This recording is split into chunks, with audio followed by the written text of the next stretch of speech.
யாழ் சமையல் அன்பு உள்ளங்களுக்கு இனிய வணக்கம். நாங்கள் இன்றைக்கு சுண்டங்காயில் சம்பல் அரைக்க போகிறோம். வாங்கோ பார்ப்போம். வாங்கோ சுண்டங்காய் நாங்கள் இன்றைக்கு வீட்டில் மரத்துலேயே அஞ்சு சம்பல் அரைக்க போகிறோம். வேணுங்கோ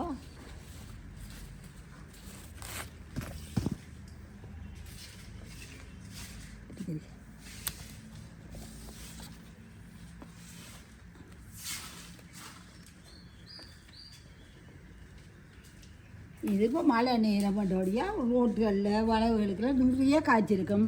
நீங்கள் குழம்புகள் எல்லாமே வைக்கலாம். குழந்தைகளுக்கு பூச்சி குடி நல்லா. இது சட்டிக்கெலாம் வச்சுருக்கு பாருங்க. ஒரு சட்டிக்கெலாம் இந்த மரம் நிற்கிது, பூச்சட்டிக்கெலாம் நிற்கிது.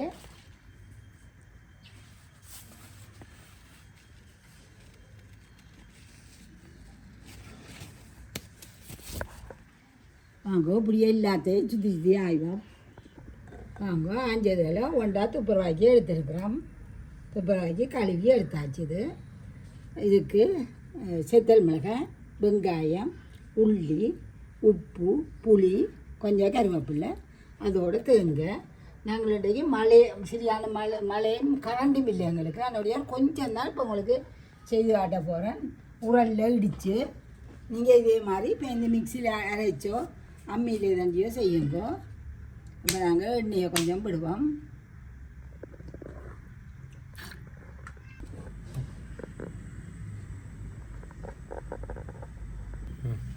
இது செத்தல் மிளகாயை பொரிப்போம்.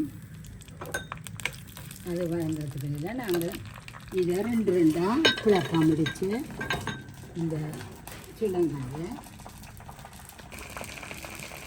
குட்டி குட்டி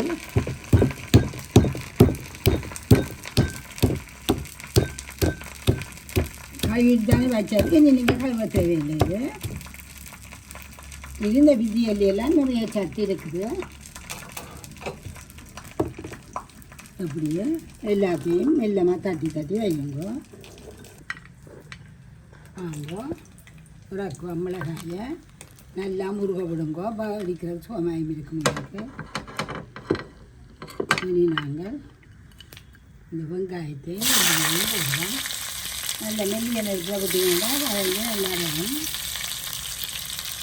இப்போ இது குழஞ்சிக்குது. இதை நாங்கள் நிறைய இறக்குவோம்.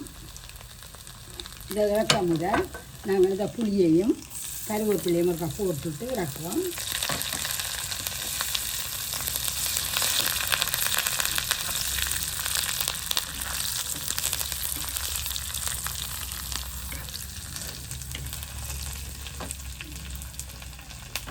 இறக்குவோம்.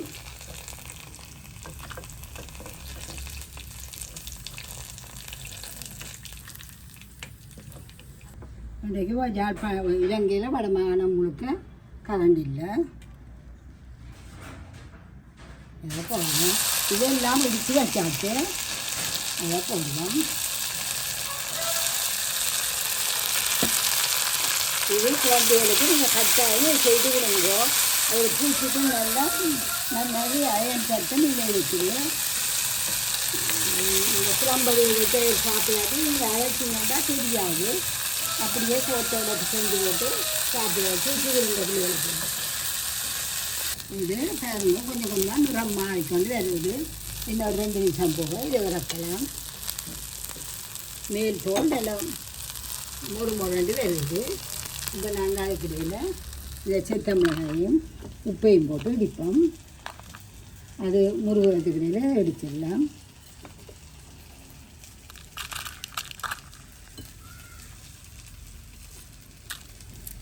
கருவேப்பிலையும் போடுவோம். கருவேப்பிலையும் போடுவோம்.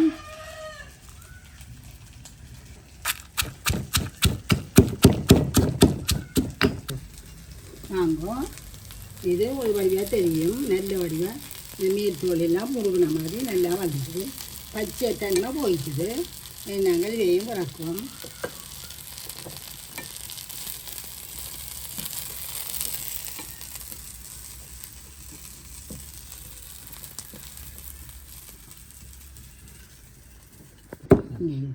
இதுக்குள்ள இருக்கிற அந்த மிச்ச எண்ணெய்க்குள்ள அந்த தேங்காய் பூ நல்லெண்ணெய் தானே அப்போ அதை அநியாயமாக்காமல் தேங்காய் பூ போட்டு ஒரு கத்திரிக்காய் போட்டு இறக்குவோம்.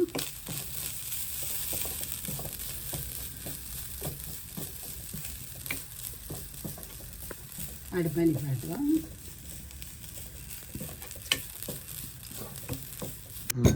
சித்தமிளகாய் முப்பும் நல்லா இடிபட்டுருக்குது.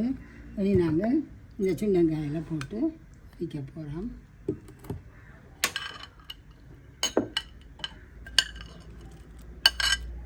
கட்டாயம் உங்களோட பிள்ளைகளே செய்து கொடுங்க. சோத்துண்ட அளவை குறைச்சி பிள்ளைகளுக்கு இதை கணக்கியாக போட்டு சோத்துக்கு தீத்தி குழைச்சி போட்டு தீத்தி விடுங்க. பிள்ளைகளுக்கு நல்லா அயன் சத்து உள்ளது. நல்லா இடிபட்டுட்டு கொஞ்சம் நறுவலர்வில் இருந்தால் தான் கூட நல்லா இருக்கும். இப்போ நாங்கள் வெங்காயத்தையும் உள்ளியையும் போடுவோம். இது நீங்கள்லாம் நுடிக்கணும் மண்டியில் எல்லாத்தையும் பொறிச்சிட்டு புள்ளிகளை சின்னாக்கள்கிட்ட எங்கிட்ட சிவானியெல்லாம் கையை கழுவிட்டு ஓடியான்மாண்டா சோப் போட்டுட்டு ஓடிச்சிருவா. அவட்ட கொடுத்தா வடிவாக இடிப்பாள்.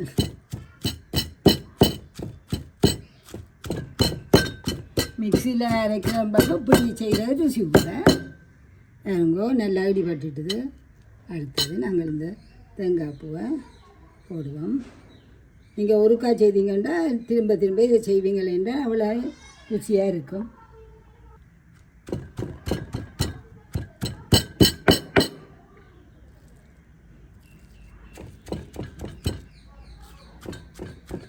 வாங்கோ எல்லாம் அடித்து முடிஞ்சது.